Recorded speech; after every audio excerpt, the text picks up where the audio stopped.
Guys, welcome dito sa The Sun Tarot. Reading nito ay for collective for anyone who can resonate sa reading nito. This is a general and a collective reading your energy at this time.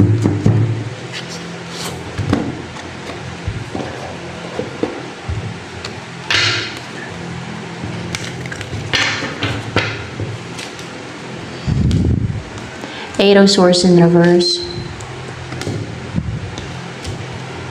Ay. Ten of Cups in reverse. You're not living a life na wini-wish mo, yung parang wish fulfillment life na masaya ka. Hindi.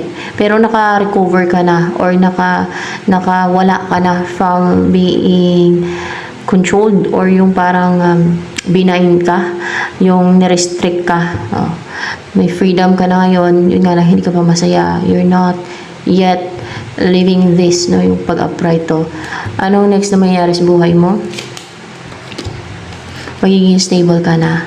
May secure dahil financially, magkakaroon ka ng maraming wealth. Yes, magkakaroon ka ng maraming wealth.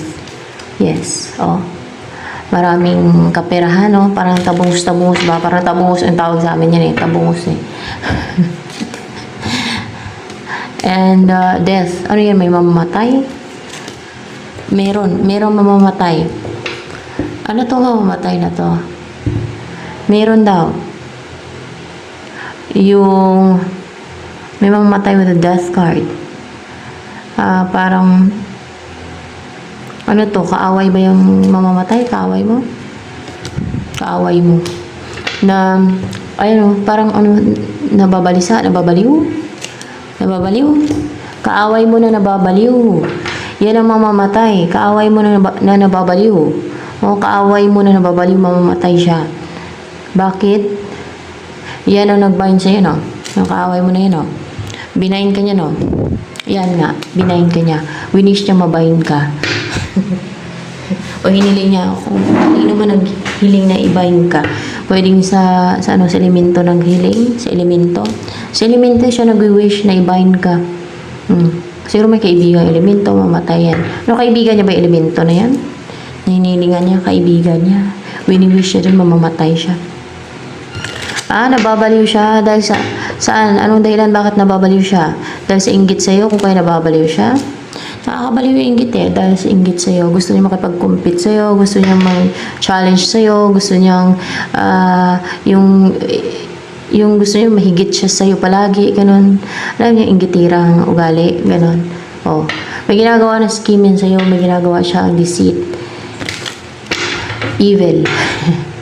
Pinapabayin ka niya sa kaibigan niyang elemento. Baka makukulam yan, which siguro yan. Evil yan siya. Evil. Evil na klase ng tao. Nakipag-deal siya sa fallen angel, elemento. Di ba fallen angel yung elemento? Fallen angel yung elemento na yung mga deceitful yan, mga deceiver, mga scheme yan sila. Hindi naman siguro lahat, pero fallen angel kasi yan sila eh. Kahit na nasa nature yan sila, kahit na ang tawag sa kanila eh, spirits of nature, no? Spirits in nature. Parang ganun ba? Spirits in nature. Kasi iba yun sa impyerno ng mga fallen angel eh, ng mga diablo eh. Iba yun, no? Parang mga beast yung iba doon sa impyerno.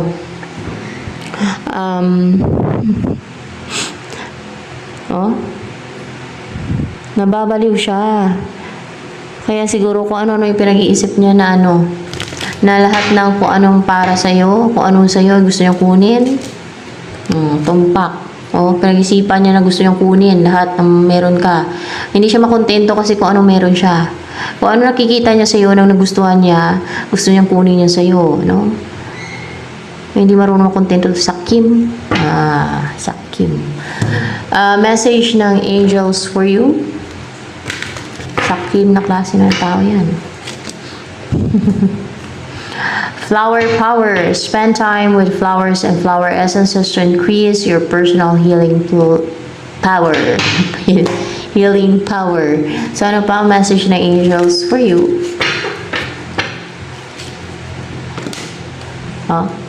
Ace of Pentacles, mag-umpisa na magkakaroon ng growth, may healthy, parang it's a color of growth and health, no, and as well as yung fresh start. Na mag-umpisa ka na, ayun, ang daming bunga ng mga prutas dito. Ibig sabihin, mag-umpisa, maging abundant yung buhay mo at magkaroon ng stability. Ma-track mo yung all good things in life. Yung opportunities o makapag-umpisa ka na na maging abundant and stable and secured ka. Financially man or sa love life mo or in any area of your life. Ayan, no? Di ba? Maging mayaman ka na, maging masagana na yung pera sa'yo. At papatayin to. Of course, saan nilalagay yan? Siyempre, sa impyerno. Alangan saan pa ba? Impyerno yan siya, mapupunta. Or worse, sa abyss pa. Sa abyss ba ito dadalhin? Hindi lang sa impyerno? Abyss pa. Hindi lang impyerno, abyss pa yan, mapupunta. Mas worse dun sa abyss. Ayaw ng mga tao na malaman ko ng hatol, no, sa mga evil doers at masasama, no, ng mga ganyan kasi ng tao kasi natatakot sila. Alam nila kung ano yung hatol, no, sa mga ganong gawain kasi ginagawa nila yan eh. Sabihin nila, lahat naman eh, makasalanan. Lahat naman gumagawa ng masama. Rason ng mga taong ayaw tumigil sa kasamaan nila. Na sige ka pang halit, pang harm dahil lang sa inggit, dahil lang sa pagiging sakim nila at pagiging kahama nila. Oh, nakakabaliw yung inggit. Tingnan nyo, nabaliw. Nabaliw dahil sa inggit na sa'yo. Pinapapisti ka niya sa elemento. Pinapabind ka niya sa elemento. O kung ano pa yung ginagawa niyan. Nasisiraan na siya ng ulo dahil sa inggit niya sa'yo. Makapalang mukha niya. At sa abyss pa siya mapunta. Yan ang napapala ng mga taong inggitira. Na manghalit pa, mangharm, gagawa ng scheme, deceit dahil lang sa inggit. Dahil sakim siya. Sakim. Hindi siya marunong makontento kung ano meron siya. Ang gusto niya, kamkamin niya sa'yo. Lahat na meron ka, sa kanya na lang. Ay, wow. Kaya nga may impyerno kasi doon ilalagay yung mga ganyang klase ng tao. Yung mga sakim na yan, yung mga inggitirang panghalit. Doon yan. Ano pa ang next na mangyayari sa buhay mo? King of Pentacles, yayaman ka talaga guys. Yayaman ka. Magiging masagana, abundant yung buhay mo, maging secure ka na financially. Magkakaroon ka ng malaking bahay. Masagana sa pagkain to. Ayan. Pag yumaman ka, tumulong ka sa mga, kahit mga aso pusa na nagugutom, no? Pero kailangan nasa ano mo naman eh, kumbaga bukal sa kalooban mo na yung pagtulong, no? Sa mga taong nagugutom, mga gano'n na, yung mga sa kalinaw na makain, no? Itong paluto ko tapos ilagay mo sa styro, sa box, mga gano'n ba, na malaking bagay yung pagkain, no? Ako nga, pagbigyan ng pagkain, tuwang-tuwa ko, yung mga galing sa birthdayhan, tuwang-tuwa ko. Pati aso ko nakapain.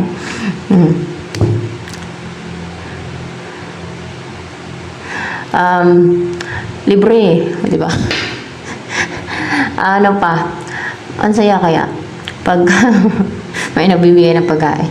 Lalo na yung mga wala na talaga makain, guys, na mga nagugutom, no? Pag may pagkain na libre, naku, tuwa kahit hayop, guys, tuwa pakainin mo, kahit konti lang, no, na kung ano lang may ibigay mo, ganoon sa mga hayop na mga sakali, mga yung mga wala makain nga ng mga hayop na wala na papakain sa kanila, ganoon.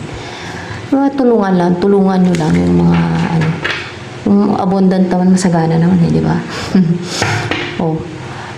At ano pa, ang hindi porket evil, hindi porket mabuti ka, matulungin ka, mawain ka, ay ano pa yung mga evil doers na may mga binibiktima, na may ginagawang masama like this, gumagawa niyan sa'yo na sa kabila ng ginawa niya sa'yo ay ano yan, konsentihin mo na lang na ginagawan ka nila ng ganyan. Ayaw mo ng hustisya. Well, kailangan magkaroon ng hustisya sa mga ginagawa nilang deceit, evil na yan. Ayan o. Kung nabaliw yan, hindi mo na kasalanan yan dahil sa inggit niyan sa'yo. Wala pa yung hatol niya na sa abyss siya mapunta. Ay, mamamatay pala siya. Sabi siya mapupunta. Sino kukuha sa kaluluwa niyan? Dahil mamamatay na siya. Si Abaddon? Si Abaddon. Kasi siya yung hari dun sa abyss. Si Abaddon. Ano yan? Torturin ba yan sa abyss? Hindi naman. Ikulong lang. Kulong yan sa abyss. Hindi. Ano, Italy yan sa abyss? Italy? Hindi siya Italy sa abyss. Hindi siya ikulong. Hindi siya torturin. Ano yun? Basta ilagay lang siya dun sa abyss. Ganon. Basta ilagay lang siya dun sa abyss. Alam niyo, abyss, mas sa ilalim pa yan ng impyerno. Yan yung nakikita ng mga nakakarating doon sa impyerno yung kaluluwa nila pag nag 50-50 na merong butas daw doon na mas malala doon paghihirap yung matindi nakakatakot daw doon. Baka yun na yun. Yun na ba yun? Yung parang butas doon sa ilalim. Yun na ba yung abyss? Hindi pa daw yun. Impyerno pa ata yun, na part, no? Impyerno pa yun. Yung abyss sa ilalim pa. Kung demonyo nga, takot sa abyss eh. Ayaw nilang ilagay sila sa abyss eh. Yung mga demonyo, yung mga kaluluwa na ni Philip. Ay, takot sila ilagay sa abyss. Ayaw nila ilagay sa abyss. Yan ba kaya? Na tao lang, kaluluwa ng tao. Kasi ibig sabihin, ano yun, tinotorment yung mga soul doon. Tinotorment pala yung mga soul doon. It's a place of tormentation. Yung abyss na yun doon. Basta ilalagay siya doon, it's a place of tormentation. Ganon din, parang impyerno pero mas malala doon. Diba? Yan ang dapat iwasan, yung manghalit dahil lang sa inggit. At madami pa dahil sa kasakiman. Diba? Sakim din siya. Malamang witch din yan. Nakipag-ugnayan ngayon sa elemento sa devil. Ganon, witch yan siya. Witch din yan siya. Gumagawa ng mga scheme yan sa'yo. Bakit mga witch dito? Madaming witch ngayon. Bakit ang daming witch sa reading ko? Madaming witch ngayon. Ginagamit nila for their selfish purposes. Iba-ibang estilo ginagamit nila mga witchcraft dyan. Pero impyerno yun sila.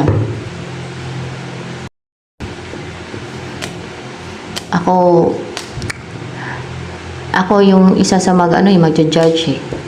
Sa souls ng mga kaluluwa sa Day of the Judgment. Kasi Queen Mother ako eh. Sa langit.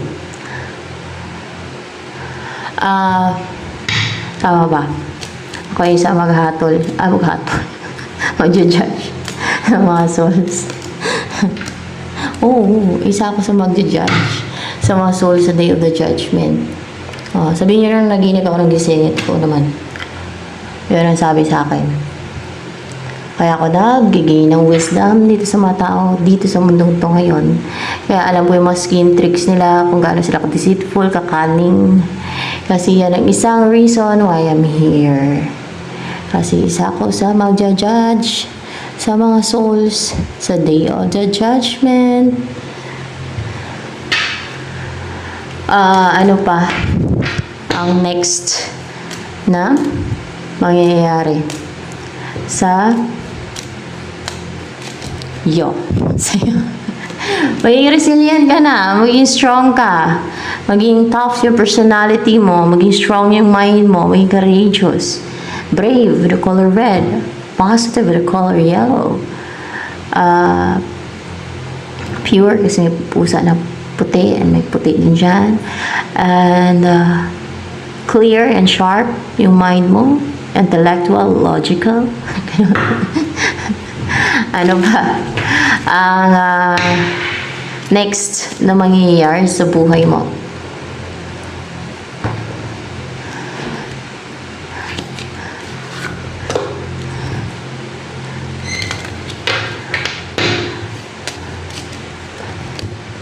Whip.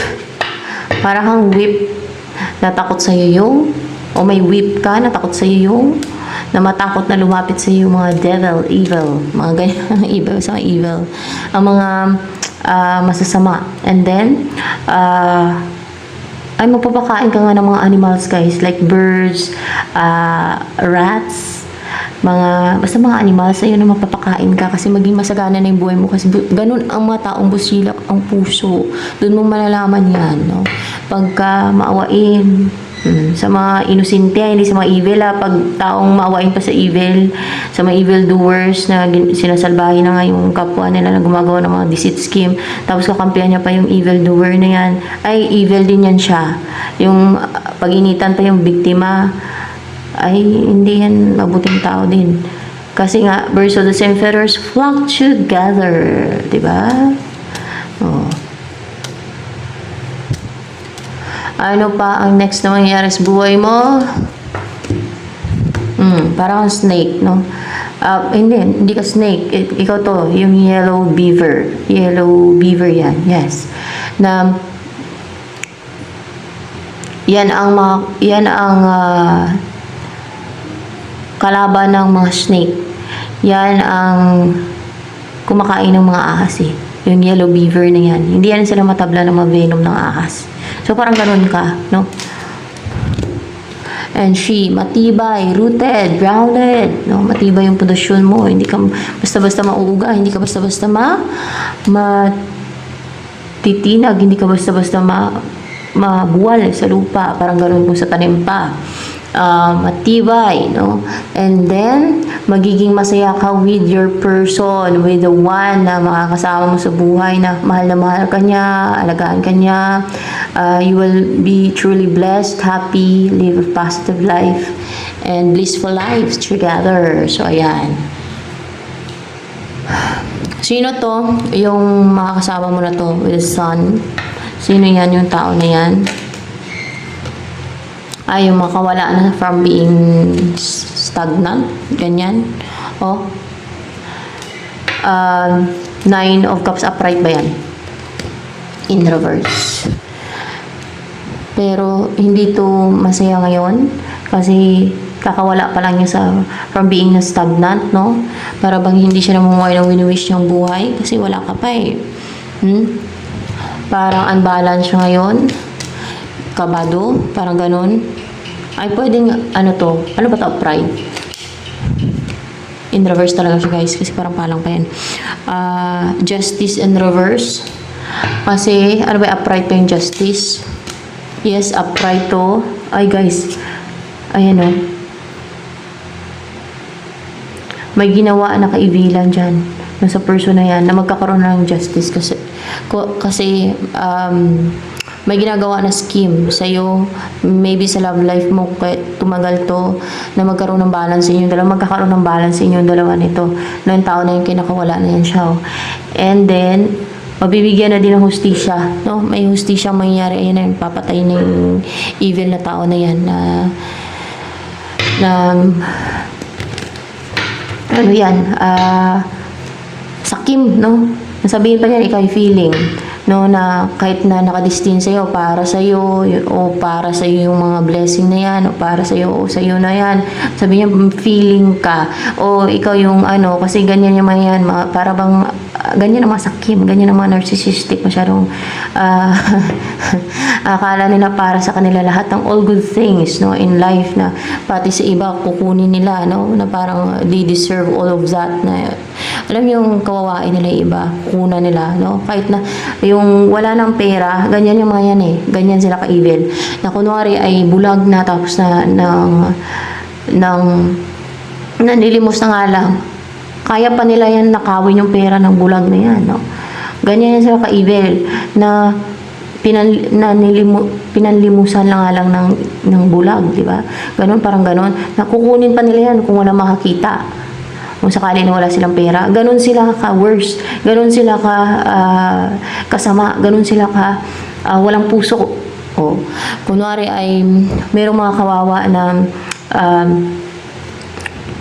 dapat ay tulungan, hindi, sasamantalahin pa nila yan. O uutakan pa nila yan. Ganun sila. Unlike sa mga good people na at may mga empathy na tutulungan nila, yung mga kawawa. Diba? Ganun lang yun eh.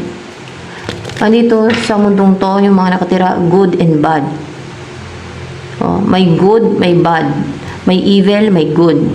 Kaya magkakaroon ng Armageddon. No? There's battle between good and evil. para mapuksa na malipol na lahat ng evil. At good na lang lahat. Mamumuhay dito sa mundong to. Lahat ng evil doon sa impyerno. Di ba? Diretso ako magsalita. Ayun naman talaga totoo eh. Ano sabihin ko? Oh. Masakit yun para sa mga evil doers, para sa mga side ng evil, sa side ng kadiliman. Ayaw nila niyan ng katotohanan. Ayaw nila niyan kasi masakit yan para sa kanila. Kasi natatakot sila, mapunta sila doon. Dahil alam nilang ginagawa nila ng evil sila, evil doers. Oh. Unless lang kung mag-pretend sila na they're good sa kabila naman ginagawa nila ng evil. Di ba? At kasakiman, kasamaan.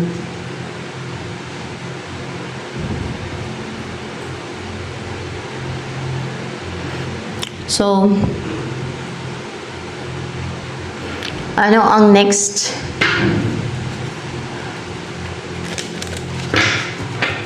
Sino nagsabi na hindi hinatulan sa impyerno yung mga masasama at evil? Those were false prophets.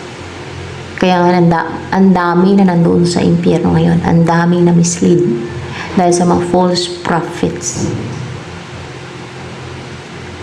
Ano ang ayaw nila yung sabihin sa mga tao na maparusahan sa impyerno ang mga evildoers. Why? Para sige gawa ng masama yung mga tao. Para mas marami mapunta sa impyerno. Kasi they are sent by devil. Para mamislead ang mga tao. Para makampante. Na mapunta sila sa langit sa kabila ng mga evil at masama na ginagawa nila. Di ba? If you understand that, if you have wisdom, if you're wise, hindi ka ma-irritate eh sa mga ganyang words eh. Kasi katotohanan yan eh. Yan ang totoo eh. So ano pa? Hindi yan kayabangan, katotohanan yan. Yan ang truth. No? Truth, that is not false. That is the truth. So ano pa? Yan ang katotohanan na gustong takpan ng mga false prophets. So ano pa ang